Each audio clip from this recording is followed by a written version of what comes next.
So hope you are doing fine. हम लोग कल इक्विपोटेंशियल का टॉपिक समझ चुके हैं।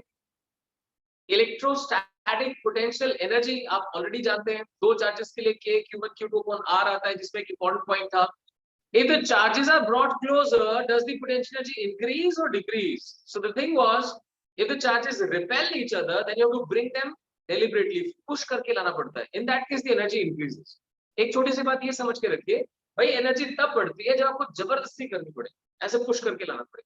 और अगर अनलाइक चार्जेस है तो खुद से भाग के आते हैं, तो in that case this potential energy does not increase, it decreases. तो ये आसान सा फंडा है, इस बात को समझने। ठीक है, फिर जैसे मान लो एक पॉजिटिव चार्ज का एग्जांपल भी लिया मैंने आपसे। ये एक पॉजिटिव चार्ज है, इसकी इलेक्ट्रिक फील्ड लाइन जैसे है। ये जो करवा रहा हूं इसके ऊपर एनसीईआरटी का सोल्ड एग्जांपल है। तो मान लीजिए ऐसे करके यहाँ पर एक पॉइंट है P और यहाँ पर पॉइंट है Q। ये पॉजिटिव चार्ज है, अंदर वाला पॉजिटिव। आपसे पूछा जाता है कि what is the sign of work done in taking a positive charge from Q to P, work done from Q to P for a positive charge। तो ये कैसे करना है? हम जानते हैं work done Q to P का मतलब है चार्ज जिसे कि लेके जाना है जो कि पॉजिटिव है प्लस Q, इनटू Q से P लेके जाना है Vp माइनस Vq। जो भी ऐसा क्वेश्चन आ जाए उसे आप ऐसे शुरू करेंगे। चार्ज की नेचर यहाँ डाल दो, पॉजिटिव है तो प्लस साइन लगा दो, नेगेटिव है तो माइनस साइन लगा दो। ठीक है, और उसके बाद Vp फाइनल माइनस इनिशियल, तो Vp माइनस Vq कर दिया। अब आप जानते हैं पॉजिटिव चार्ज के पास जाने से पोटेंशियल इंक्रीज करता है कि डिक्रीज करता है? बताएं फटाफट। इंक्रीज। Good correction. सो पास जाने से पोटेंशियल इंक्रीज करता, तो we know it very clearly that Vp is greater than Vq। हम सब ये बात समझते हैं। तो if Vp is greater than Vq, that means this is going to be positive। अगर ये पॉजिटिव होने वाला है तो WQP भी पॉजिटिव होने वाला है। So work done in taking a positive charge from Q to P is going to be positive। That's it। Negative obviously negative हो जाएगा। ऐसे करके एक सोल्ड एग्जांपल है। I want कि आप उसे अच्छे से जरूर कर लें। ठीक है, राइट। नेक्स्ट समझिए ध्यान से,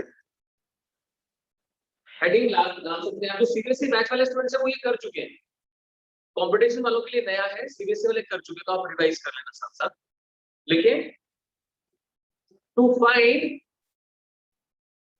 electrostatic potential energy, to find electrostatic potential energy,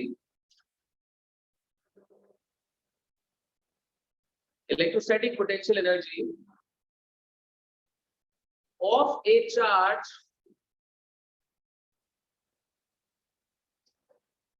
inside electric field। To find electrostatic potential energy of a charge inside electric field। ठीक है, Kanishka, P was closer to positive charge। हमने एक पॉजिटिव चार्ज कंसीडर किया था, आप खुद जानते हैं पॉजिटिव चार्ज के क्लोज जाने से पोटेंशियल बढ़ता है, तो P point was closer as compared to Q। So the potential at P was greater as compared to Q। Fine। ठीक है, अब देखें बाकी लोग, कोई इलेक्ट्रिक फील्ड है, उस इलेक्ट्रिक फील्ड में एक पॉइंट P डिफाइन कर रहा हूं। यहां पर मैं एक चार्ज Q रखना चाहता हूं, तो Q चार्ज को P पॉइंट रखने पर क्या इसके पास पोटेंशियल एनर्जी आएगी? इसका लाइव एग्जांपल देता हूं मैं, ग्रेविटेशनल। जैसे आप जानते हैं यहाँ पे ग्रेविटेशनल फील्ड है भाई नीचे की तरफ, अगर मैं एक मास पार्टिकल को यहाँ पे रख दूं तो क्या उसके पास पोटेंशियल एनर्जी है? बिल्कुल है, ग्रेविटेशनल पोटेंशियल छोड़ते ही भागेगा। क्लियर? तो फील्ड के अंदर, जैसे ग्रेविटेशनल फील्ड के अंदर मास के पास किसी भी जगह रखने पर ग्रेविटेशनल पोटेंशियल एनर्जी आती है, ऐसे ही इलेक्ट्रिक फील्ड के अंदर किसी चार्ज को रखने से उसके पास इलेक्ट्रोस्टैटिक पोटेंशियल एनर्जी आती है। आप उसे जब छोड़ देंगे तो भागने लगेगा। कहां से आई वो एनर्जी? जो काइनेटिक एनर्जी उसने गेन करी, that is at the cost of potential energy, उसकी पोजीशन की वजह से। तो अगर आपको ध्यान हो, पोटेंशियल एनर्जी ना मेनली दो कारणों से होती है। एक कारण है फील्ड में पोजीशन, फील्ड में कहीं रखा गया है पोजीशन, और दूसरा होता है कॉन्फ़िगरेशन। कॉन्फ़िगरेशन कौन सी? स्प्रिंग है, स्प्रिंग को खींच दिया, उसकी कॉन्फ़िगरेशन चेंज कर दी, कंप्रेस कर दिया, कॉन्फ़िगरेशन चेंज कर दी, right?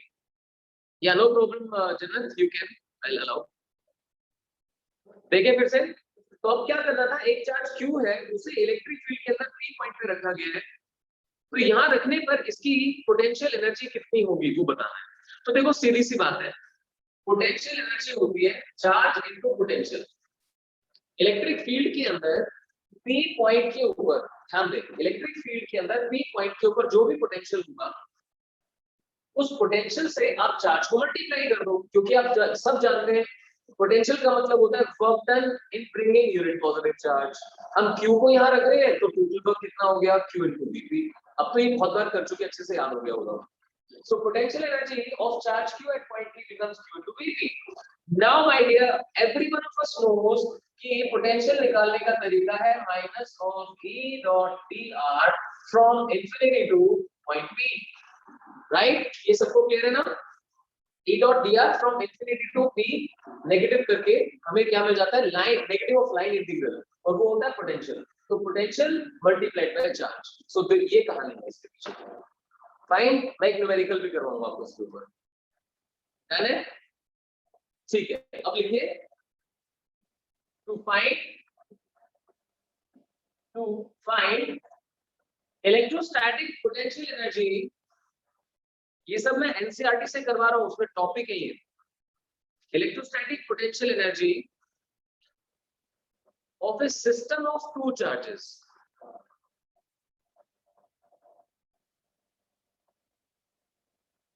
Electrostatic potential energy of a system of two charges placed inside external electric field. Placed inside external electric field. So it is like कि दो चार्जेस हैं, एक Q1 है, एक Q2 है। इसकी पोजीशन को P लिख देता हूँ, इसकी पोजीशन को Q लिख देता हूँ, ठीक है? P एंड Q, यहाँ पे Q1 रखा है, यहाँ पे Q2 रखा हुआ है, और एक एक्सटर्नल इलेक्ट्रिक फील्ड यहाँ पे एग्जिस्ट कर रही है व्हिच इज P। तो ध्यान से समझना, एक तो जैसे अभी आपको सॉल्व करके बताया था कि एक चार्ज को इलेक्ट्रिक फील्ड में रखोगे तो पोटेंशियल एनर्जी आ जाएगी, वो पोटेंशियल एनर्जी इसके पास भी होगी और इसके पास भी होगी, किसके कारण, इलेक्ट्रिक फील्ड के कारण। पर एक दूसरे के कारण भी तो होगी कि Q1 Q2 अपॉन सेपरेशन, उस सेपरेशन को मैं R12 ही लिख देता हूं, आप ऐसे ही बना लीजिए बस, Q1 Q2 P Q electric field E, इनके बीच की सेपरेशन R12, ठीक है? तो अब लिख दीजिए, total potential energy, total potential energy includes number one potential energy due to each other, potential energy due to each other, ठीक है? due to each other, तो वो तो आप फॉर्मूला जानते ही हैं, उसे लिख देते हैं U1 that is equal to K Q1 Q2 by R1, ठीक है? लिखते जाए, और second due to external electric field, due to external electric field. अब एक्सटर्नल इलेक्ट्रिक फील्ड की वजह से Q1 into Vp, देखिए ध्यान से, Q1 चार्ज P पॉइंट पे रखा है ना, तो Q1 into Vp मतलब potential at point P plus Q2 into Vq, Q2 को Q पॉइंट पे रखा गया है, सो Q1 into Vp plus Q2 into Vq, ठीक है? बन गया? तो ध्यान दें, potential energy due to each other is K Q1 Q2 upon R12, and potential energy because of being in external electric field is charge into potential Q1 into Vp plus Q2 into Vq। वो भी आपसे discuss किया कि Vp और Vq find करना होगा, तो कैसे फाइंड होगा, negative of line integral of electric field minus of E dot dr from infinity to p यहाँ पे और q यहाँ पे। So total potential energy लिख दीजिए, hence Q is equal to तीनों चीजें आ जाएंगी, Q1 Vp, C को इसे है ना रट्टा नहीं लगा सकते, C पे जाओ, Q1 Vp plus Q2 Vq plus K Q1 Q2 by R1 Vp Vq Q1 Q2 upon R1। वो फिक्स किया, ठीक है। ऐसा ही क्वेश्चन एग्जैक्टली आ सकता है, ध्यान से सुनना। अगर लिखा हो find the electrostatic potential energy of an electric dipole, right? Electric dipole में प्लस क्यू माइनस क्यू होता है, तो एक दूसरे की वजह से के Q1 Q2 upon separation 2a। और अगर एक्सटर्नल इलेक्ट्रिक फील्ड है तो फिर से वही सब करना पड़ेगा, एक चार्ज पॉजिटिव एक चार्ज नेगेटिव। तो लिखिए नेक्स्ट, उसमें और क्या हो जाएगा आपको, right?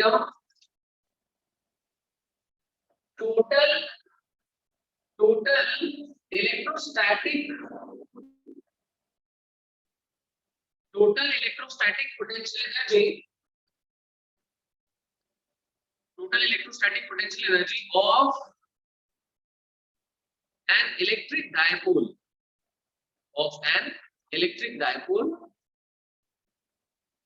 placed in external electric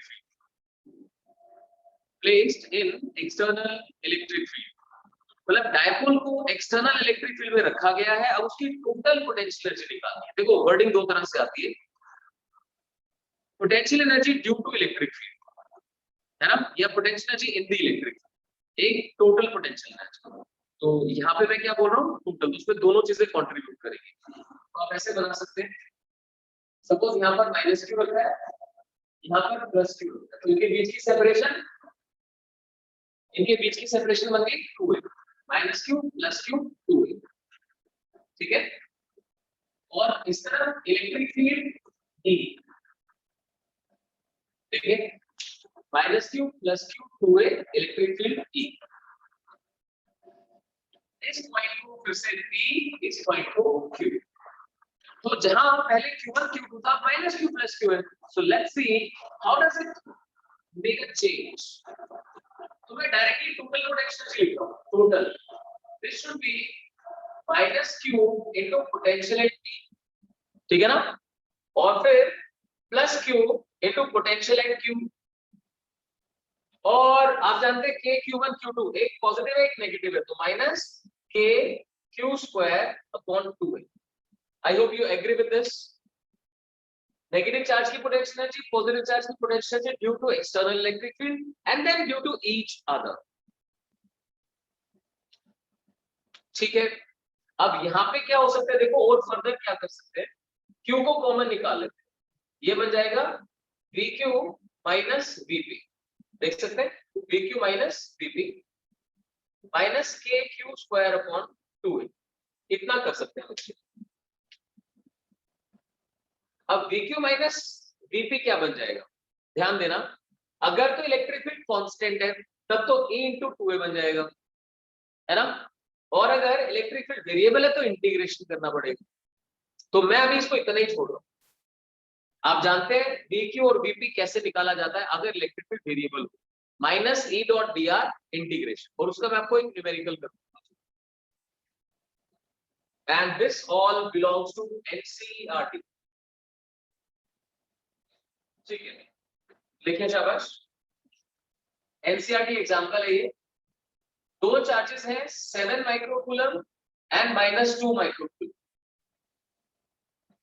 7 microcoulomb and minus 2 microcoulomb, एक के कोऑर्डिनेट्स हैं 9 सेंटीमीटर, 0,0 और एक के कोऑर्डिनेट्स है माइनस 9 सेंटीमीटर, 0,0। ये इनकी पोजीशंस है, minus 2 microcoulomb is placed at minus 9 centimetre 0,0 and 7 microcoulomb at 9 centimeter 0,0, ठीक है, and there is an external electric field given by 9 into 10 raised to the power 5 upon r square, इतने volt पर metre. ठीक है, दिख रहा है आपको 5 लिखा है। भाई जो सीबीएसई वाले स्टूडेंट्स थे एक बार डाटा चेक करना, 9 into 10 का 5 ही था ना जन्नत? Yes, sir. ठीक है, फाइन। सो 9 into 10 का 5 upon r square volt per meter 7 microcoulomb -2 microcoulomb, ये यहाँ रखा हुआ, ये यहाँ रखा हुआ। और आपको सबसे पहले क्या फाइंड करना है कि इन दोनों की एक दूसरे की वजह से कितनी पोटेंशियल एनर्जी है। पार्ट्स में है क्वेश्चन, तो जो बोलूं वो करते जाना। फर्स्ट पार्ट लिखिए, potential energy due to each other, due to each other. Vansh आपने करवाना है question, Vansh Devgan, potential energy due to each other, मुझे फॉर्मूला बता बेटा क्या होता है। हाँ जी वंश देवगन, फॉर्मूला बोलिए, दो चार्जेस की पोटेंशियल एनर्जी का फॉर्मूला क्या होता है? माइनस क्यू हाँ बोलते जाओ, कोई बात नहीं। Bracket VP plus Q. नहीं मेरी बात सुनो ध्यान से सुनो बच्च। अगर दो चार्जेस हैं Q1 Q2 है, दो चार्जेस Q1 Q2, उनके बीच की सेपरेशन R है, तो उनकी पोटेंशियल एनर्जी का फॉर्मूला क्या होगा? K Q1 Q2 upon R। वंश ये डेरिवेशन भी कर चुके हैं हम, ध्यान से सुन। फोर्स का फॉर्मूला आता है भाई तेरे को? जो पूछू बता देगा फटाफट। Yes sir. दो चार्जेस के बीच फोर्स का फॉर्मूला क्या है? K Q1 Q2 upon R square. शाबाश। Electric field due to one charge का फॉर्मूला क्या है? K Q1 upon R square. Very good. और पोटेंशियल का फॉर्मूला क्या है एक चार्ज की वजह से? K K Q Q by upon R. R। हाँ के क्यू अपॉन आर। अब इनको भी याद कर उसी तरीके से। मुझे पता है ये चीजें आपने ऑनलाइन करी है, वो ऑफलाइन करी थी, but still right we have to have that connectivity. Potential due to charges के क्यू बाय आर। अच्छा ये बता, इसमें क्यू का साइन पुट करना होता है या नहीं करना होता है? No sir. नहीं करना होता है। पोटेंशियल में, पोटेंशियल एनर्जी में, वर्क में, ध्यान से समझो इस बात को। पोटेंशियल, पोटेंशियल एनर्जी और वर्क में चार्ज का साइन पुट करना होता है, ठीक है, याद रखो इस बात को। पॉजिटिव चार्ज का पोटेंशियल पॉजिटिव, नेगेटिव चार्ज का पोटेंशियल नेगेटिव। सोचो हमने इलेक्ट्रिक डायपोल वाली डेरिवेशन करी, उसमें क्या कहा था? डायपोल के बिल्कुल बीच वाले पॉइंट पे पोटेंशियल 0 हो जाएगा। क्यों? जितना पॉजिटिव का उतना ही नेगेटिव का नेगेटिव साइन के साथ आ जाएगा। आया कुछ क्लियर? Yes sir. अब देख, जब पोटेंशियल था तो एक चार्ज की वजह से था, इसलिए के क्यू बाय आर आ रहा था। पोटेंशियल एनर्जी दो चार्जेस के कारण होती है, इसलिए वहां पे क्या आएगा? के Q1 Q2 अपॉन आर। ठीक है, तो ये याद हो जाना चाहिए। वंश मलिक आपको भी क्लियर है? Yes sir. ठीक है, शाबाश। तो बच्चे formula potential energy due to each other लिखा तो के Q1 Q2 बाय आर होना चाहिए। तो मेरे साथ साथ सॉल्व करना है आपने। के कितना? 9 into 10 पर 9, ठीक है। Q1 Q2 देखो ध्यान से, एक है 7, एक है -2, तो माइनस साइन बाहर आएगा पक्का। 7 2 14, और दोनों माइक्रो है, 10 पर -12। माइक्रो था 10 पर -6, लेकिन दोनों था तो प्रोडक्ट होने की वजह से -12 आ गया। डिवाइडेड बाय आर क्या है? इनके बीच की सेपरेशन, तो वो बन गई 18 सेंटीमीटर, देख सकते हैं। लेकिन मीटर में कन्वर्ट करना है, इसीलिए 10 पर -2। तो आप जब न्यूमेरिकल में इंटरेस्ट लोगे तो आपको पता लगता रहेगा अपने आप कि आप क्या करते हैं। 9 into 10 पर 9, Q1 Q2। अच्छा एक नेगेटिव था तो बस फिर ध्यान देखना, नेगेटिव था तो माइनस साइन आएगा। ये फोर्स में और इलेक्ट्रिक फील्ड में नहीं आता, वहां पे डायरेक्शन देख ली जाती है, लेकिन पोटेंशियल, पोटेंशियल एनर्जी दोनों स्केलर क्वांटिटीज है, वहां पे साइन देखना पड़ता है, तो माइनस आता है। अब 14 10 पर -12 अपॉन सेपरेशन थी 9 + 9, देख सकते हैं 18 10 पर -2। तो देखिए इसका रिजल्ट कितना आएगा? 9 2 18, 2 7 14, -2 ऊपर गया तो +2 हो गया, +2 होने की वजह से बचा -10, राइट। अब देखो -10 और +9, -1 बचा, सो ये बन गया -7 into 10 पर -1, यानी कि -0.7 जूल। आई होप सबको क्लियर है कैलकुलेशन? हाँ, -0.7 जूल। ये क्या है? This is the potential energy of these charges because of each other. दोनों ने बाइंड करके रखा हुआ, खींच के रखा हुआ, एक पॉजिटिव एक नेगेटिव। अब इसका सेकंड पार्ट है कि अगर आप इन चार्जेस को यहां से एक दूसरे से फ्री करना चाहते हो, फ्री का मतलब दोनों इंफिनिटी में चले, तो आपको कितनी एनर्जी स्पेंड करनी पड़ेगी। तो हमेशा क्या होता है, जो इनकी पोटेंशियल एनर्जी होती है उसका नेगेटिव डालना पड़ता है। याद रखिए हमेशा, जो मतलब वैसे तो टोटल एनर्जी देखी जाती है क्योंकि स्टैटिक है तो काइनेटिक नहीं है इनके पास, तो जो पोटेंशियल एनर्जी है उतनी उसकी नेगेटिव एनर्जी दे दो ताकि टोटल एनर्जी कितनी बन जाए, 0। अब आप पूछ सकते हैं सर 0 क्यों करी टोटल एनर्जी। बच्चों जब चार्जेस इनफाइनाइट सेपरेशन पे होते हैं तो वो एक दूसरे से बिल्कुल भी इंटरेक्ट नहीं करते। चार्जेस के बीच में सेपरेशन इनफाइनाइट होने से उनकी इंटरेक्शन 0 हो गई, यानी उनकी पोटेंशियल एनर्जी 0 हो गई। क्लियर। तो इसीलिए ओवरऑल एनर्जी को हम कितना बनाना चाहते हैं, 0 बनाना चाहते हैं। So second part, energy to be provided, energy to be provided to make free, to make free, एक दूसरे से फ्री करने के लिए कितनी एनर्जी देनी पड़ेगी। देख सकते हैं इसका नेगेटिव यानी कि 0.7 जूल, 0.7 जूल, ये हमारा आंसर। ठीक है। अब थर्ड पार्ट, थर्ड पार्ट में कहते हैं कि अब इलेक्ट्रिक फील्ड भी है, अभी तक तो इलेक्ट्रिक फील्ड को कंसिडर नहीं किया था, अब कहते हैं ये वाली इलेक्ट्रिक फील्ड भी है और इस इलेक्ट्रिक फील्ड की वजह से भी जो पोटेंशियल एनर्जी है वो भी आपको फाइंड आउट करना। तो ठीक है, अभी जैसे हम बार बार कह रहे थे, एक चार्ज को अगर इलेक्ट्रिक फील्ड में रखेंगे तो उसकी एनर्जी बनेगी Q इंटू वी, वहां का पोटेंशियल, और पोटेंशियल कैसे निकलेगा, negative of line integral of electric field. तो लिखिए जरा, लिखिए electrostatic potential, electrostatic potential at the position of each charge, electrostatic potential at the position of each charge. मैं ईच चार्ज क्यों यूज कर पाया उससे ध्यान से समझना।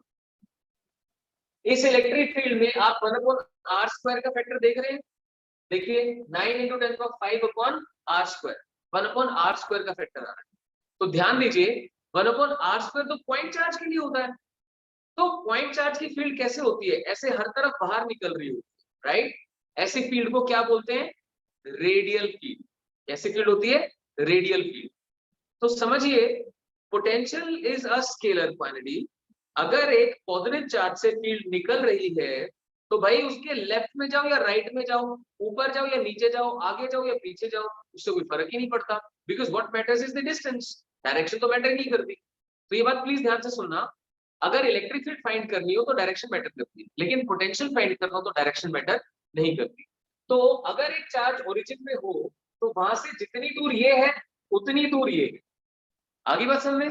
तो दोनों चार्जेस की पोजीशन इस इलेक्ट्रिक फील्ड के हिसाब से सिमेट्रिक काउंट की जा सकती है, इसीलिए दोनों पे पोटेंशियल सेम आता है। तो पोटेंशियल निकालते हैं, लिखिए V is equal to minus of E dot dr integral infinity से लेकर और 9 सेंटीमीटर तक लेके आना।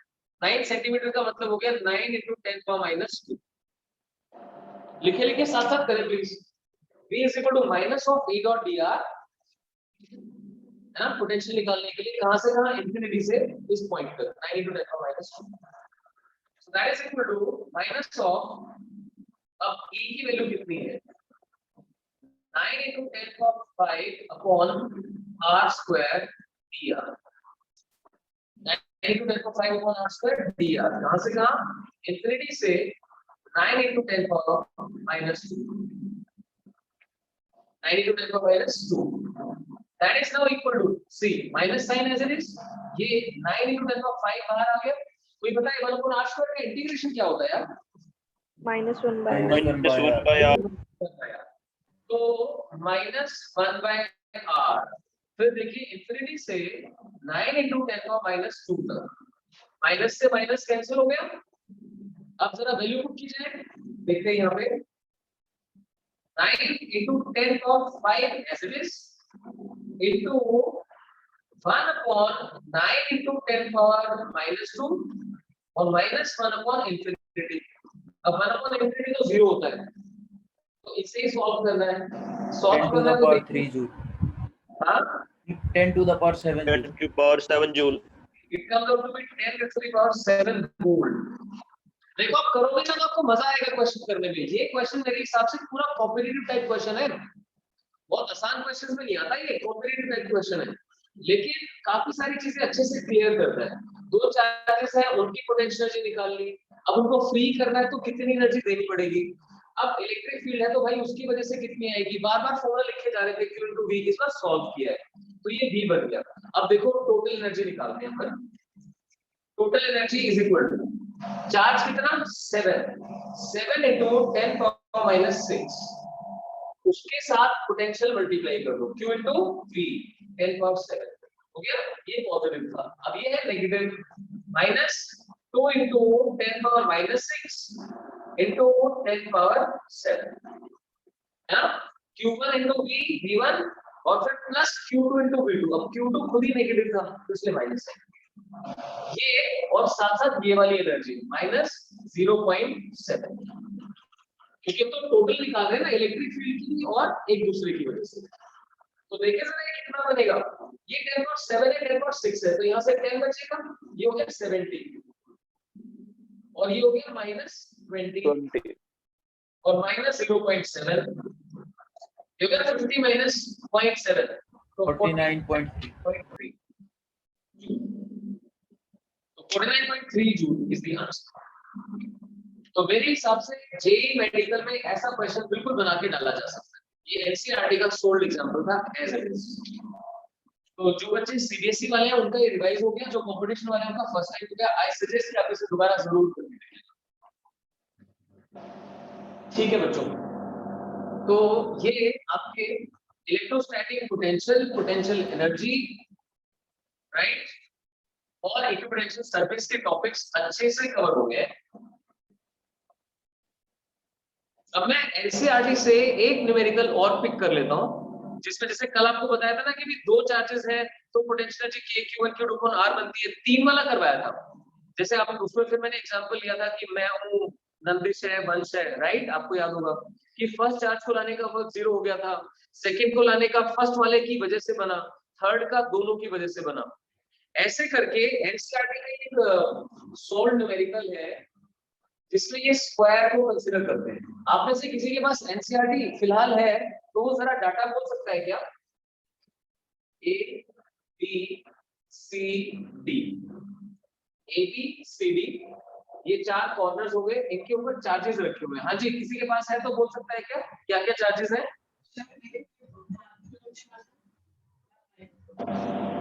सर एग्जांपल कौन सा है ये? नहीं, तो देखिए सभी, it's NCERT based numerical. A, B, C, D is a square of side B. The charges plus Q, minus Q, plus Q, minus Q placed as shown. हमें पहले फाइंड आउट करना है work done in assembling these charges. In charges को infinity से यहाँ लाने का total work निकालना है। तो याद कीजिए आपको क्या समझाया गया था कि जब भी ऐसा क्वेश्चन सॉल्व होता है तो पेयर्स बनाने पड़ते हैं। पेयर्स बनाते हुए किस बात का ध्यान रखें, कोई भी पेयर रिपीट नहीं होना चाहिए, ठीक है। तो जैसे 3 के लिए क्या था, K into Q1 Q2 upon R12, यानी Q1 Q2 को मल्टीप्लाई करो अपॉन उनके बीच की separation, plus K Q1 Q3, मैंने पहले Q1 को निपटाया, Q1 Q3 अपॉन R13। अब कौन बचे 2 3, तो इस तरह से करते हैं। वही चीज यहाँ पे शुरू करूंगा, मेरे साथ साथ देखते जाए। मैं पहले A के ऊपर जो चार्ज है उसके पेयर्स बनाना चाहता हूँ। तो कितने पेयर्स बनेंगे इसके बताएं, बोलते हैं Q के कितने पेयर्स बनेंगे, 1 2 एंड 3। तो देखने से क्लियर होता है इस वाले Q के 1 2 3 3 पेयर बनेंगे। फिर हम इसे छोड़कर इसके ऊपर आ जाएंगे, फिर इसके पेयर्स बनाएंगे।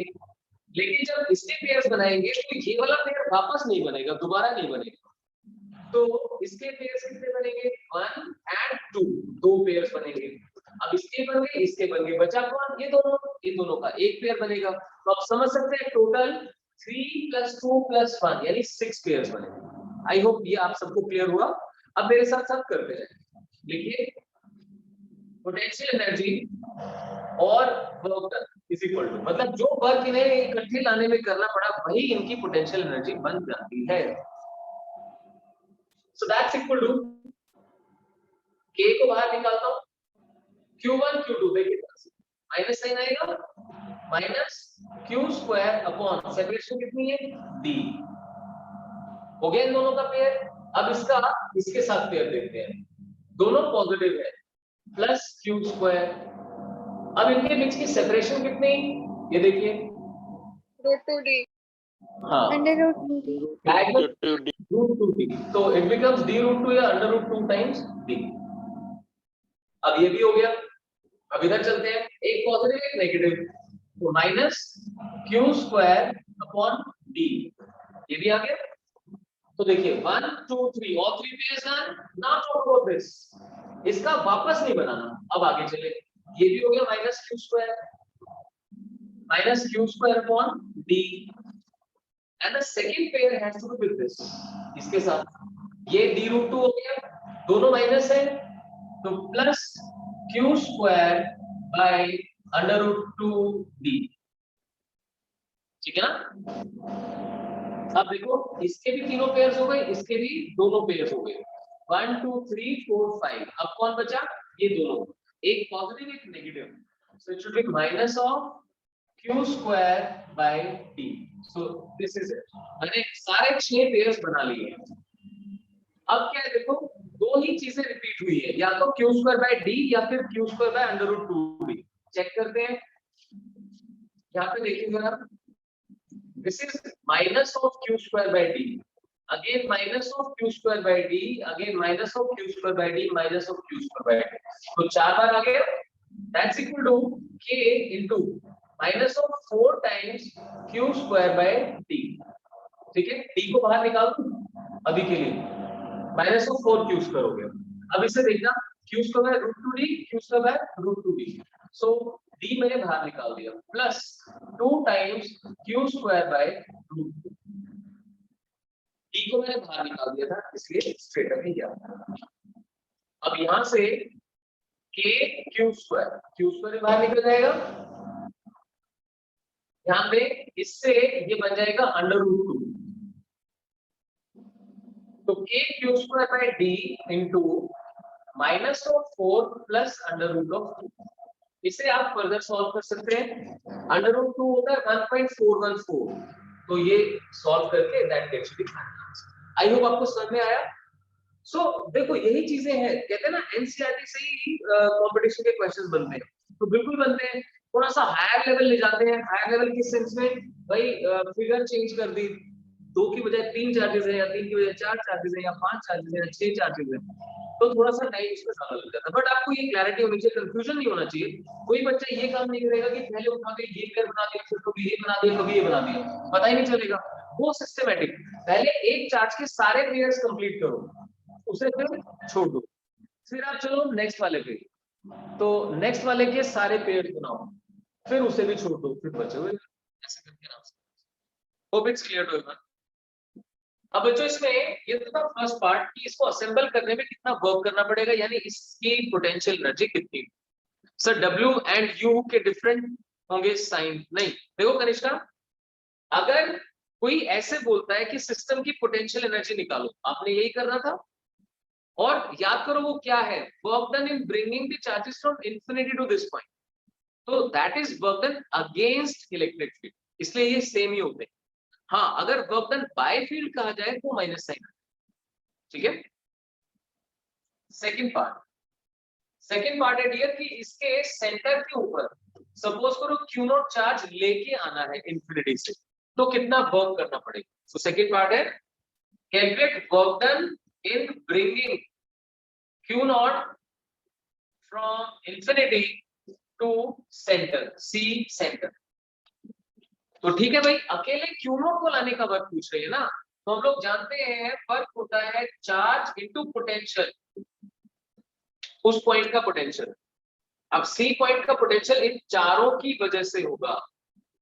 ध्यान दें, नेगेटिव चार्ज का पोटेंशियल नेगेटिव, पॉजिटिव का पोटेंशियल उतना ही पॉजिटिव, नेगेटिव का उतना ही नेगेटिव, फिर से पॉजिटिव का उतना ही पॉजिटिव। तो भाई सेंटर पे पोटेंशियल कितना हो गया? Zero. Zero. Zero, exactly. So answer भी जीरो आ गया।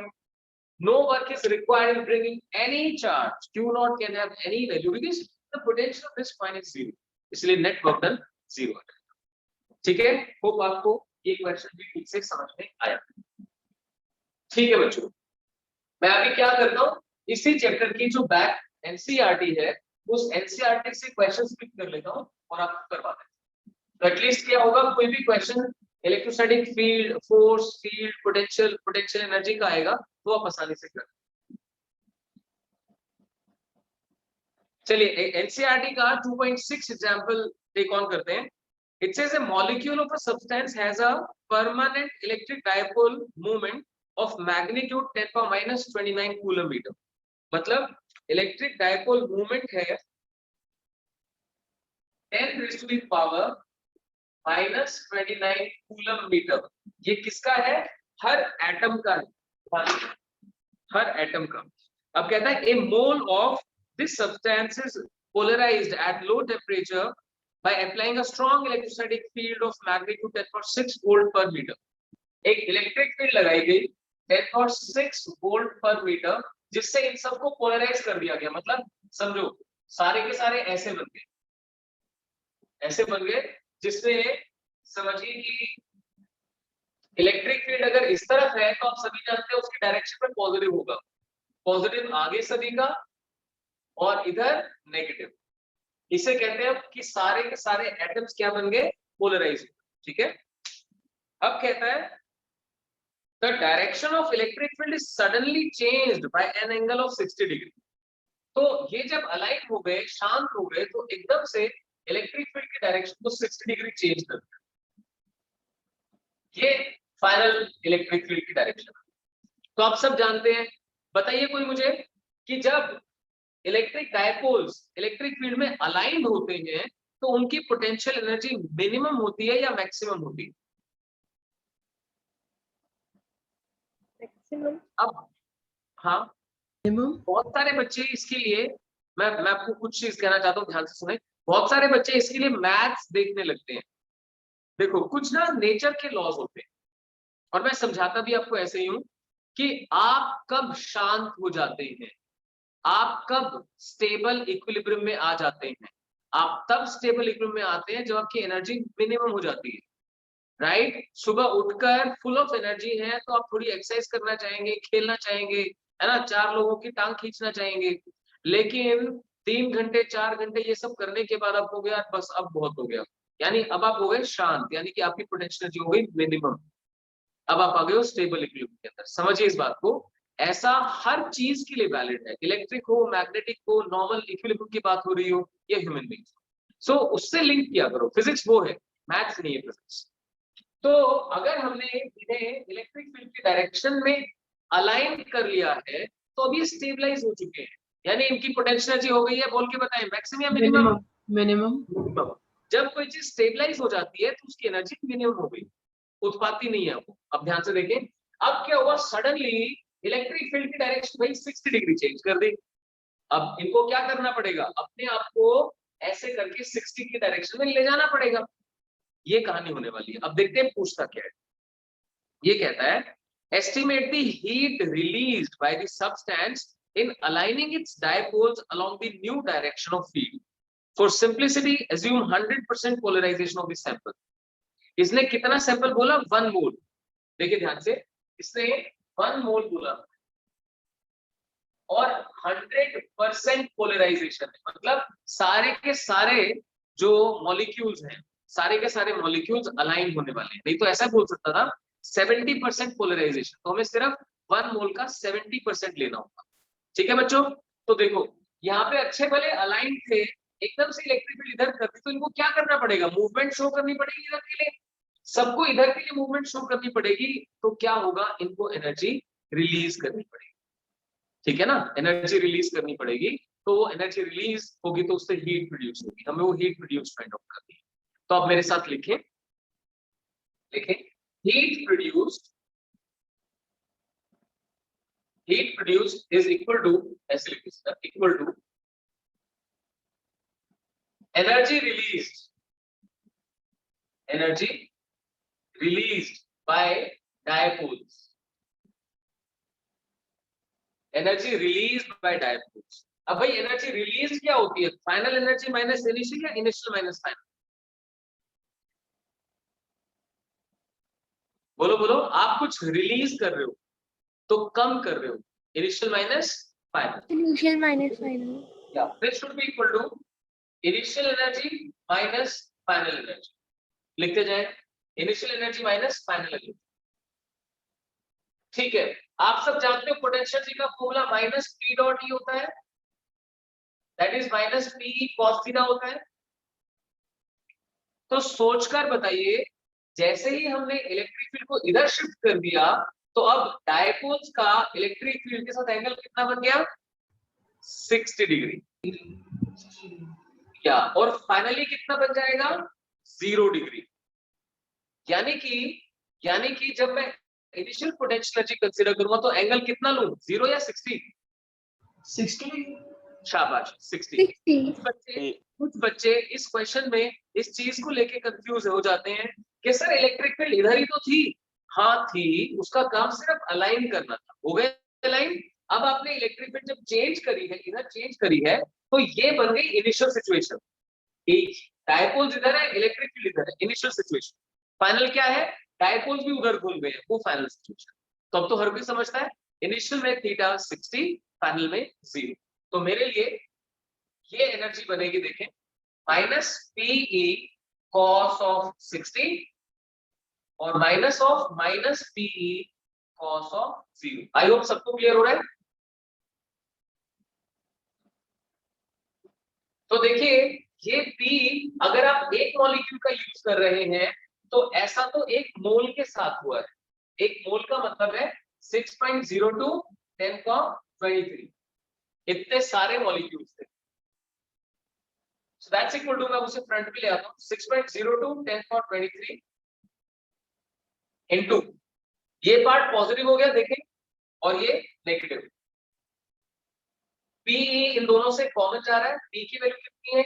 10^-29 और E की वैल्यू 10^6. P कॉमन निकाला, cos 0 माइनस cos 60, ये अल्टीमेटली आ गया. तो यहाँ देखिए जरा, 6.02 10 पावर. अब देखो 6 + 23 is 29, तो 29 गॉन. अब cos 0 कितना होता है? 1. cos 60 1/2. 1 - 1/2 is 1/2.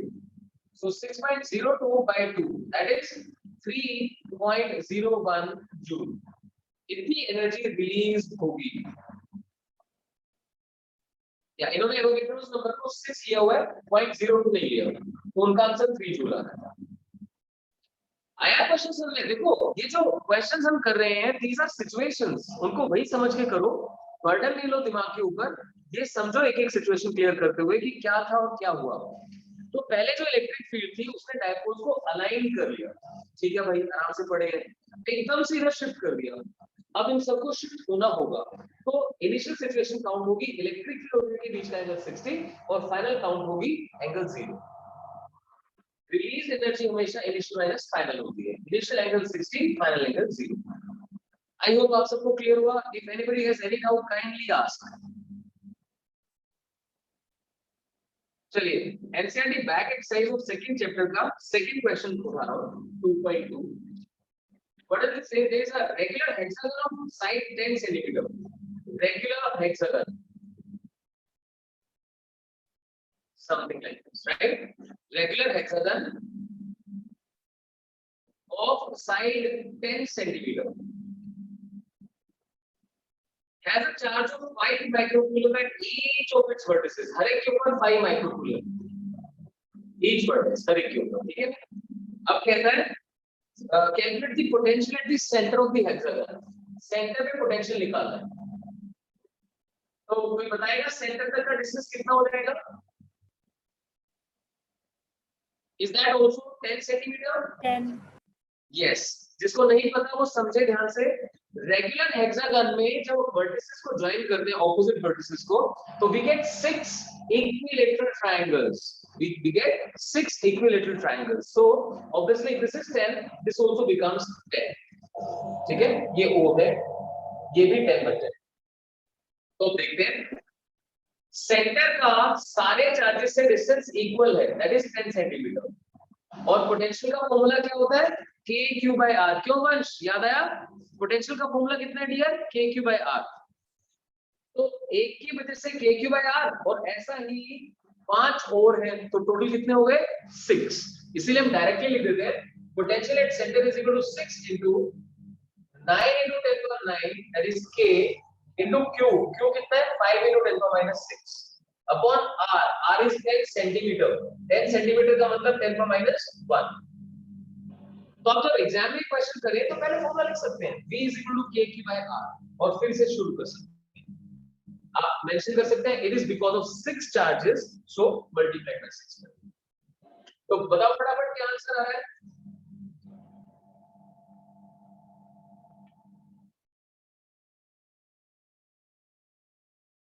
270 into 10 raised to the power 4, ऐसा ही है कुछ? 4. Yes, sir. Yes, sir. 6 5 Yes, sir. 30, 30 9 270, तो 270 into 10 power 4 आ गया।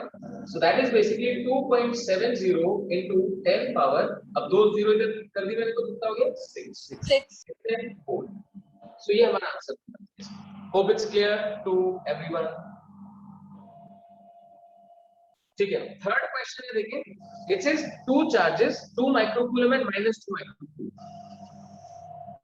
2 microcoulomb and -2 microcoulomb are placed at points A and B 6 centimeter apart. So this is 6 centimeter. Identify an equipotential surface of the system। कोई बताएगा? ये दो charges हैं, 2 microcoulomb -2 microcoulomb, separation है 3 centimetre. आप कोई इक्विपोटेंशियल सरफेस बता सकते हैं क्या इसके लिए? Equatorial plane. या वेरी गुड, वेरी गुड, ठीक है सान्या। इक्वेटोरियल प्लेन हर कोई समझ सकता है, इनके मिडिल में जो प्लेन बनेगा, राइट, इस बोर्ड के परपेंडिकुलर ऐसे जो सरफेस बनेगा, that is an equipotential surface. Fine. What is the direction of electric field at every point of this surface? हम जानते हैं electric field is always perpendicular to an equipotential surface. ठीक है, so हो गया। At the mid we can consider a plane, ध्यान से सुनना, we can consider a plane perpendicular to line joining the charges, plane perpendicular to the line joining the charges and at its mid, or yes, electric field is perpendicular everywhere। Fourth question, it says there is a spherical conductor of radius 12 centimeter, spherical conductor of radius 12 centimeter, has a charge of 1.6 10 to the -7 coulomb, 1.6 into 10 to the -7 coulomb, distributed uniformly on its surface. What is the electric field inside the sphere, just outside the sphere, at a point 18 centimeter from the center of the sphere? देखिए ध्यान से, Inside the sphere 0. surface and outside, very good। Inside P1, surface P2, outside P2। तो वैसे तो CBSE syllabus जो deduct हुआ है उसमें ये हट गया क्योंकि स्फीयर है नहीं, बट फिर भी मैंने पता क्या देखा है, मोस्टली स्कूल वाले क्या करते हैं, इन क्वेश्चंस को भी इंक्लूड करते हैं। I don't know why, but वैसे मैं, मेरी अपनी पर्सनल ओपिनियन है कि कर लेना चाहिए, क्या फर्क पड़ता है, कंपटीशन वालों को तो करना ही करना है। तो एक स्फीयर के अंदर इलेक्ट्रिक फील्ड 0 होगी तो P1 पॉइंट पे 0 हो गई। For outside points, potential में तो मैंने आपको करवाया ना, for outside points it behaves as if whole of the charge lies at center। तो बहुत आसान हो गया सोचना, बिल्कुल सही है क्षत्रिश, गुड। तो सेंटर पे तो बच्चे ये हो गया 18 सेंटीमीटर, तो बस V का फॉर्मूला क्या बन गया, KQ/R। अब तो कर दोगे आराम से, सरफेस के लिए KQ/कैपिटल हो जाएगा, आउटसाइड के लिए KQ/स्मॉल हो जाएगा। ठीक है, फिफ्थ क्वेश्चन कैपेसिटर का है, सिक्स्थ भी कैपेसिटर का है, जो आपने नहीं किए इनको मैं छोड़ रहा हूं। पोटेंशियल का ही क्वेश्चन उठाना चाहूंगा, सारे कैपेसिटर के। 12th question, let's take on question number 12। तो अभी मैं जितने सी क्वेश्चंस करवा पाऊंगा वो करवा देता हूँ, ये जितने बजे भी खत्म हो जाएगा तो मैं ऑफ कर दूंगा उसके बाद, ठीक है? खुश हो? और मुझे तो पता है ना इसमें 2 घंटे से भी ज्यादा लग सकते हैं। अर्नब जल्दी जल्दी करके बताओ। देख 2.12, it says a charge of 8 millicoulomb is located at origin. ये सपोज ओरिजिन है, 8 millicoulomb यहाँ पड़ा हुआ है। Calculate work done in taking a small charge of -2 nanocoulomb, जिसको मूव करना है, वो चार्ज है -2 nanocoulomb from point P to Q via R। तो P है 003, तो मैं एक काम करता हूँ, इधर y मान लेता हूँ और इधर z मान, ठीक है? y and z। तो 003 से लेके जाना है, तो यहाँ पे 3 मान लेता हूँ, ये पॉइंट है P, और लेके जाना है Q के ऊपर जो है 040, दिस इज 4 सेंटीमीटर, और ये पॉइंट है Q। R से लेके जाना है, R कहां पर है? 069, यानी y वहां पे 6 होगा और ये 9 होगा। सुबह को यहाँ कोई पॉइंट है P Q 6,9 069, दैट्स इट। ऐसा क्वेश्चन मैं आपको ऑलरेडी करवा चुका हूं कि work done in taking a charge in electric field is independent of path, it totally depends upon initial and final point only।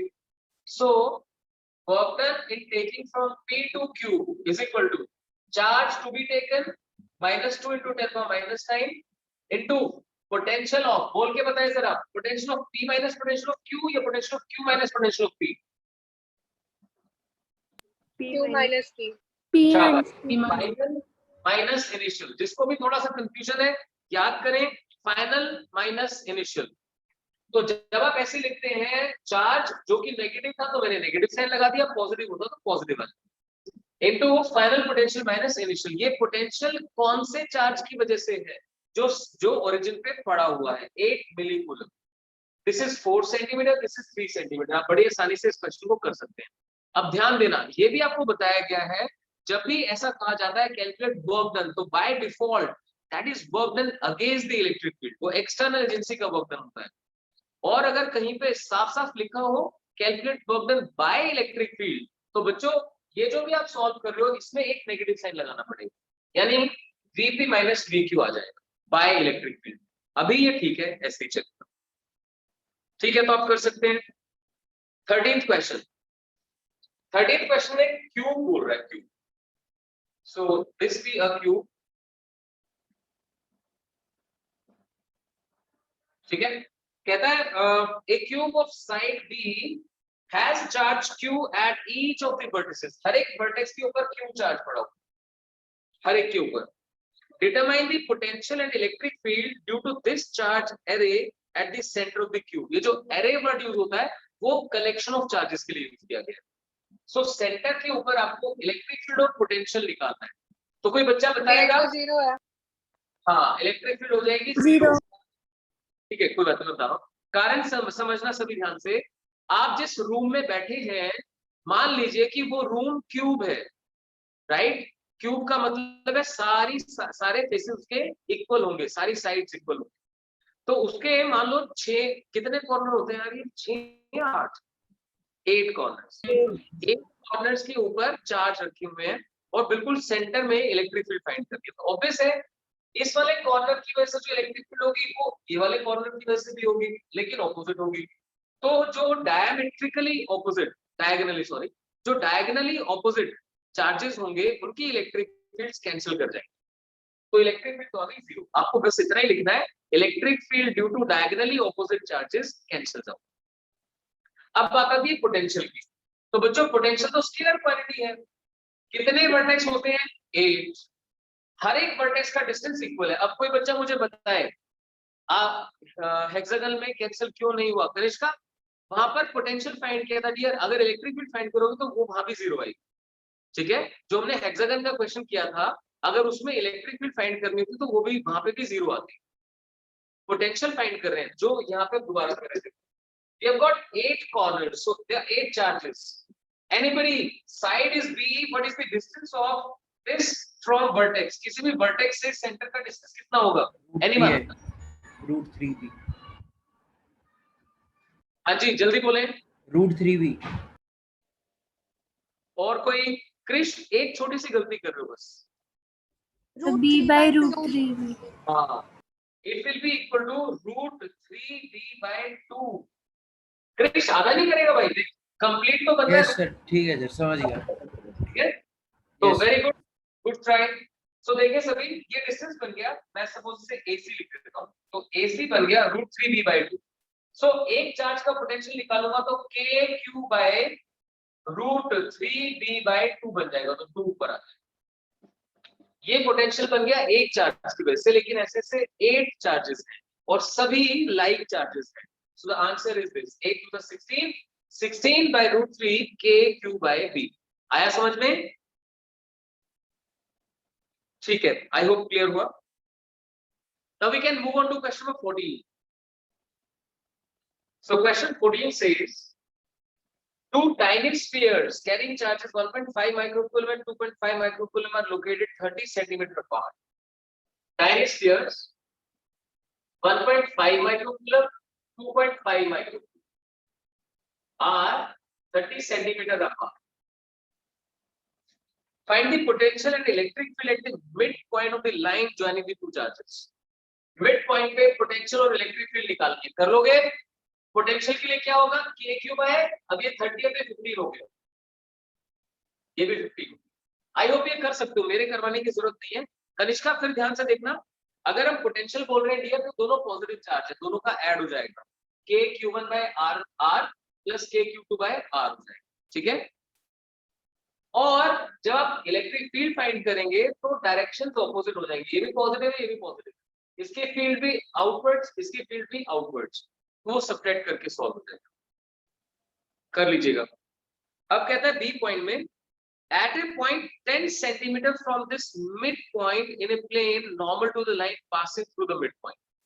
देखिए ये जो लाइन है इसके परपेंडिकुलर 10 सेंटीमीटर ये पॉइंट चूज कर, ठीक है, एक प्लेन जो कि इस लाइन के परपेंडिकुलर है, उसके ऊपर इस पॉइंट से 10 सेंटीमीटर दूर भी आपको इलेक्ट्रिक फील्ड और पोटेंशियल फाइंड आउट करना है।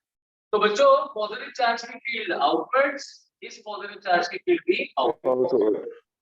ठीक है, देखो ये 15 है, ये 10, ये निकालना पड़ेगा, कितना आ जाएगा देखिए, √15 स्क्वायर 225, 10 स्क्वायर 100, so √325 इतने सेंटीमीटर आ। तो जब पोटेंशियल फाइंड करना होगा तो सीधा सीधा फिर से ये चार्ज kq/r, इसकी वजह से भी kq/r, r की वैल्यू ये है, प्रॉपर यूनिट कन्वर्जन कर लेना सेंटीमीटर से मीटर। तो पोटेंशियल तो हो गया, अब बात आती है इलेक्ट्रिक फील्ड। इलेक्ट्रिक फील्ड की तो डायरेक्शन होती है भाई, सो एक की वजह से इलेक्ट्रिक फील्ड E1, दूसरे की वजह से E2।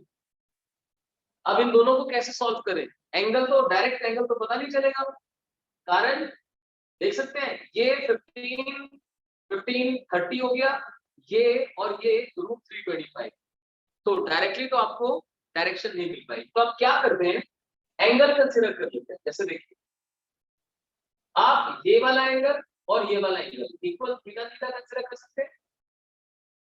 This angle becomes theta, this also is theta, तो इसके सामने वाला ये एंगल थीटा बन गया, इसके सामने वाला ये एंगल थीटा बन गया। ऐसे में E1 और E2 को रिजॉल्व कर लिया जाए। आप रिजॉल्व करेंगे तो इधर क्या आ जाएगा, E1 sin theta, E2 sin theta, और ऊपर क्या चला जाएगा, E1 cos theta plus E2 cos theta.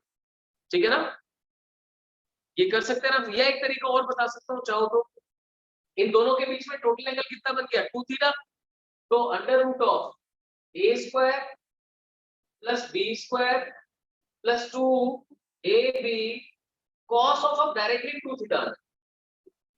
याद रखिए मैं पहले भी आपको बता चुका हूं कि थीटा इंपॉर्टेंट नहीं है, cos थीटा या sin थीटा इंपॉर्टेंट है। आप सब जानते हो cos 2 थीटा क्या होता है, आप इसे cos² theta minus sin² theta भी लिख सकते हैं। एग्री? cos 2 थीटा को cos square theta minus sin square theta भी लिखा जा सकता है। अब अच्छी बात ये है कि अगर ये एंगल थीटा है, ये 15, ये 10 और ये √325 आप इसे अच्छे से जानते हैं, तो यहाँ से आपको sin थीटा भी मिल जाएगा और cos थीटा भी मिल जाएगा। उठा के इसको पुट कर देना, that will get the answer. कर लोगे अब तो? और जो मैं पहले कर रहा था वो तरीका क्या था, आप रिजॉल्व कर दीजिए। रिजॉल्व करने में भी आपको sin थीटा और cos थीटा ही चाहिए। कनिष्का देखो ध्यान से, this is 15, this is 15, this is 10 और ये भी दोनों सेम है, तो both of these are right angled isosceles triangles. देखो राइट एंगल्ड आइसोसेलेस ट्रायंगल्स, इसीलिए दोनों एंगल्स सेम हो जाएंगे। तो बच्चों मैंने दो तरीके बताए, फिर रिपीट कर देता हूँ। इलेक्ट्रिक फील्ड्स को या तो रिजॉल्व करके सॉल्व कर लो, वो परपेंडिकुलर आ जाएंगी, फिर √a² + b² करना पड़ेगा, या फिर आप डायरेक्टली देखो इन दोनों के बीच में एंगल 2 थीटा बन रहा है, तो √a² + b² + 2ab cos of 2 theta डाल दिया होगा किसी तरह। अब cos 2 थीटा को सॉल्व करने का तरीका क्या है, is equal to cos square theta minus sin square theta. तो जो भी बच्चे मेडिकल वाले हैं वो ध्यान से देखिए, सुने और समझे कि cos 2 थीटा लिया जा सकता है जो इस फॉर्म में सॉल्व हो सकता है। तो यहाँ पे सब बच्चों के लिए एक इंपॉर्टेंट की है, it is not theta that matters most, it is the ratio, trigonometric ratio, यानी cos theta sin theta that we require. Fine, तो थीटा लेट करके आप cos theta sin theta find कर सकते हैं। फाइन, होप आप सबको ये अच्छे से समझ में आया। अब करते हैं क्वेश्चन नंबर 15। देखिए ध्यान से, 15th क्वेश्चन।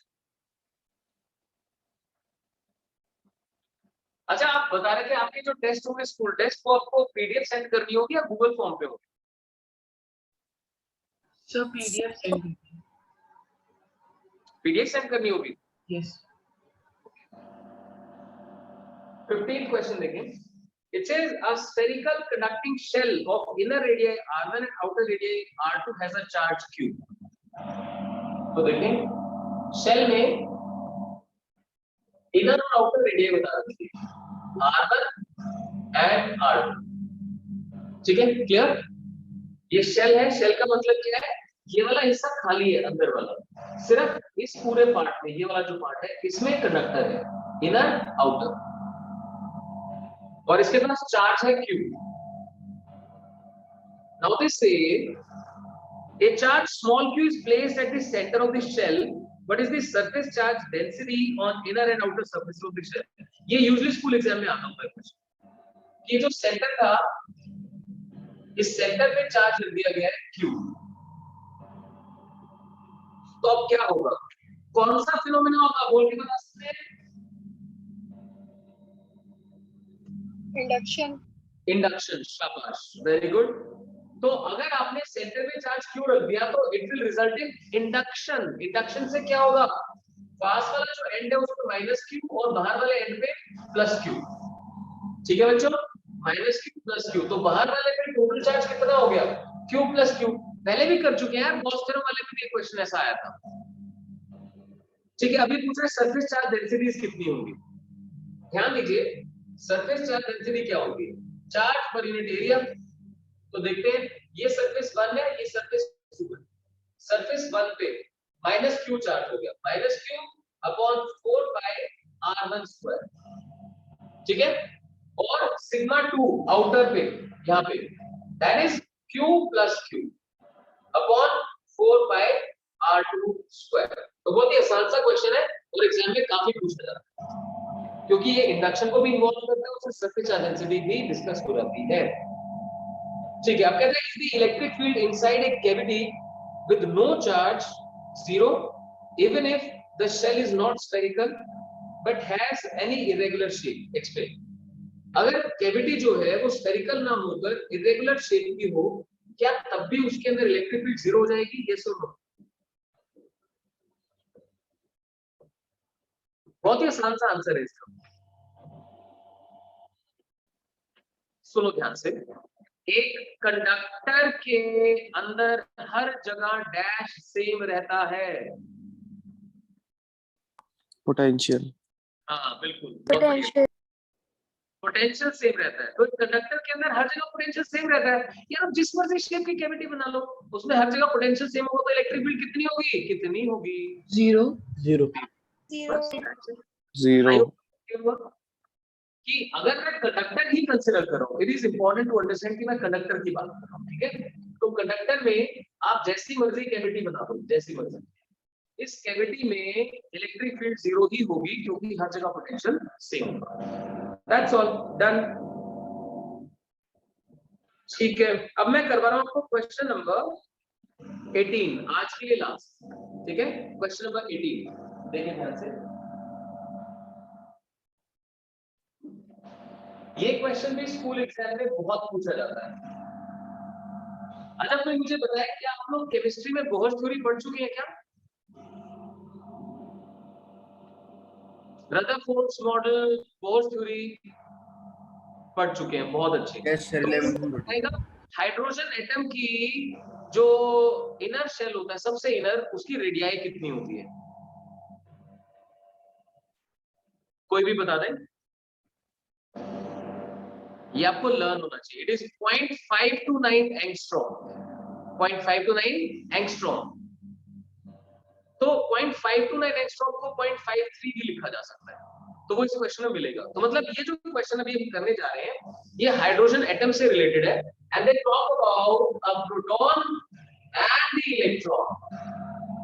आप सब जानते हैं हाइड्रोजन में एक प्रोटॉन और एक इलेक्ट्रॉन है, और इनके बीच की सेपरेशन होती है 0.53 एंगस्ट्रॉम। एंगस्ट्रॉम होता है 10⁻⁻10। तो ये क्या कहते हैं, ये पूछते हैं इसकी पोटेंशियल एनर्जी बताओ भाई कितनी होगी। हो जाएगा आसानी से, कोई दिक्कत नहीं है, लेकिन ये आपका कॉन्सेप्ट बहुत पक्का करने वाले हैं, तो मैं एक एक करके क्वेश्चन आपको करवाता हूं। देखिए ध्यान से, प्रोटॉन और इलेक्ट्रॉन सेपरेशन कितनी? 0.53। अब मैं आपसे पूछता हूं फॉर्मूला, अगर मुझे इनकी पोटेंशियल एनर्जी निकालनी हो तो क्या फॉर्मूला यूज होगा? First part, U is equal to, बोले शाबाश, K Q1 Q2 by R. हाँ, K Q1 Q2 by R, ठीक है। तो वन स्टेट कैसे बना, मैंने क्लास के शुरू में पूछा था और ये बार बार यूज हो रहा है, तो अच्छे से याद कर लो इसको। एक चार्ज पॉजिटिव है, एक चार्ज नेगेटिव है, सो माइनस ऑफ K की वैल्यू 9 into 10⁻9, 1.6 10⁻19 का स्क्वायर, क्योंकि दोनों चार्ज 1.6 10⁻19 है, एक पॉजिटिव एक नेगेटिव, तो नेगेटिव साइन लगा। सेपरेशन कितनी है? 0.53 10⁻10, ठीक है डियर। अच्छी बात ये है कि ये आपको कह रहा है कि ये आंसर आपको इलेक्ट्रॉन वोल्ट में फाइंड करना है, जूल की बजाय इलेक्ट्रॉन वोल्ट में फाइंड करना है। तो आप जानते हैं अगर जूल को इलेक्ट्रॉन वोल्ट में कन्वर्ट करना हो तो क्या करना पड़ता है? एनीवन? 4.2 से डिवाइड।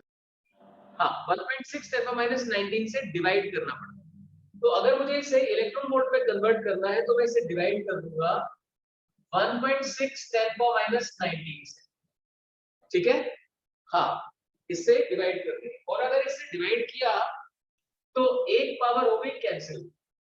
सॉल्व करना आसान हो गया, कर लोगे आप आराम से। लेकिन मैं यहाँ पे एक और चीज आपसे डिस्कस करता हूँ, मैं चाहता हूँ कि मेरा बच्चा इसको सॉल्व करने में टाइम ना लगे। क्या आपको केमिस्ट्री में वो फॉर्मूला याद है, -13.6 इलेक्ट्रॉन वोल्ट? है ये वैल्यू याद आपको? बाय n² आता है। Yes sir. हाँ, तो हाइड्रोजन में ध्यान देना जरा, हाइड्रोजन में जो इनर शेल है उसके लिए n1 आ गया, यानी उसकी जो एनर्जी आ गई वो आ गई -13.6 इलेक्ट्रॉन वोल्ट। अब मेरी पूरी बात प्लीज बड़े ध्यान से सुनना।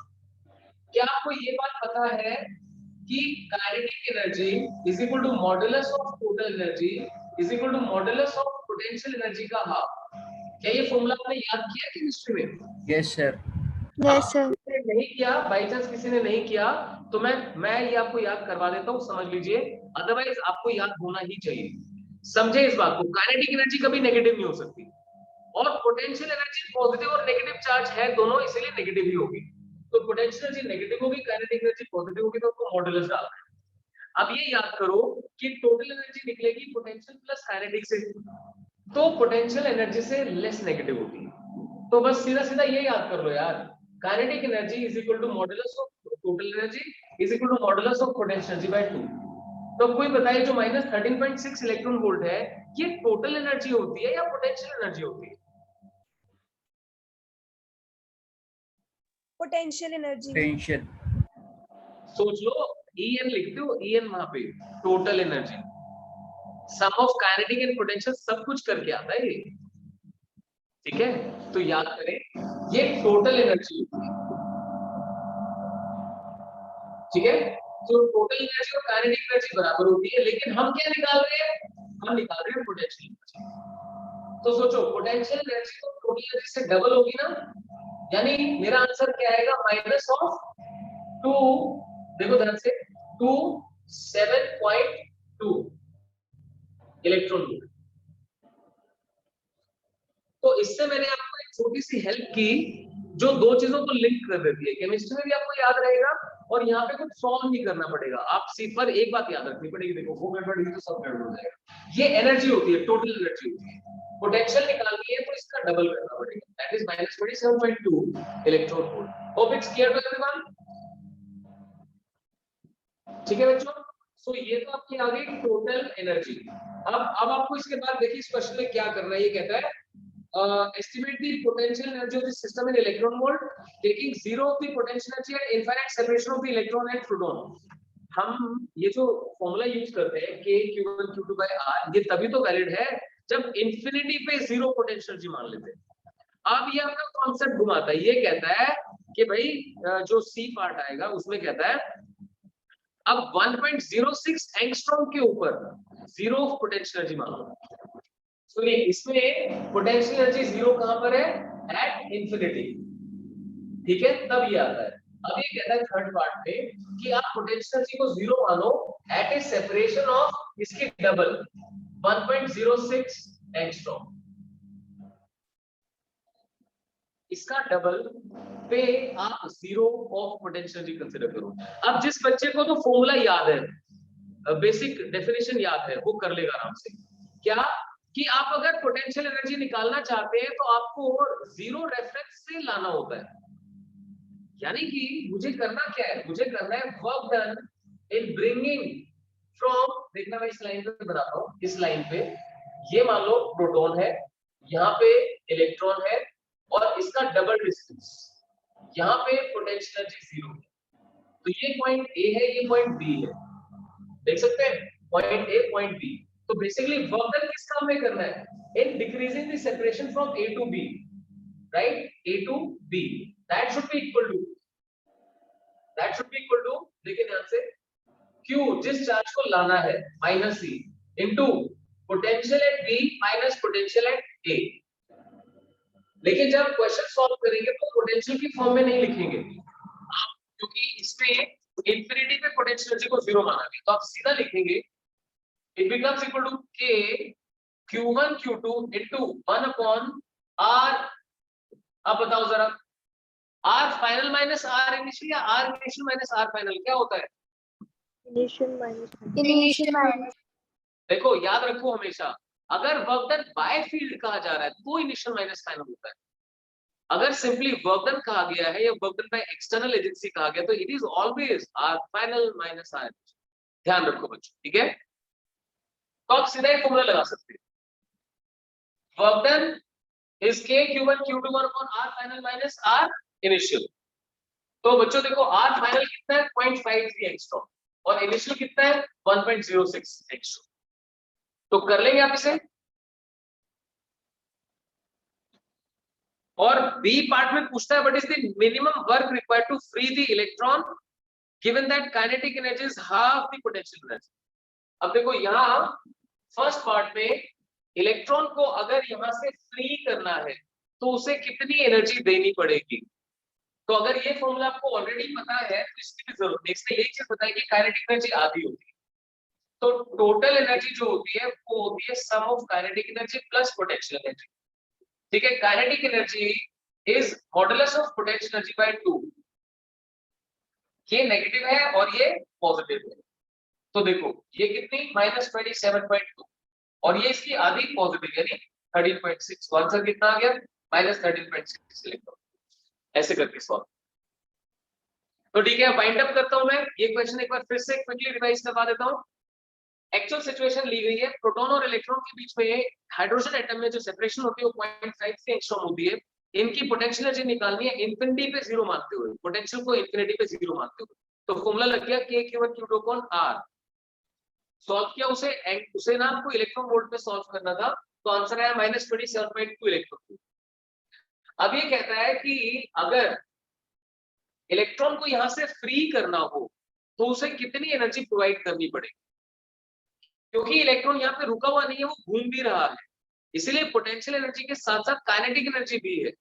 यानी टोटल एनर्जी कितनी है, पोटेंशियल प्लस काइनेटिक, कितनी आ गई -30.6 इलेक्ट्रॉन। तो जितनी मैंने आपको क्या बताया था, जब फ्री करना हो तो एनर्जी को कितना बनाना होता है, 0। तो जितनी एनर्जी आ गई उसका नेगेटिव प्रोवाइड करते हैं, यानी 13.6 इलेक्ट्रॉन वोल्ट प्रोवाइड करना पड़ेगा। आप जानते भी हो आयनाइजेशन एनर्जी हाइड्रोजन की कितनी होती है, 13.6 होती है, उसका यही मतलब है।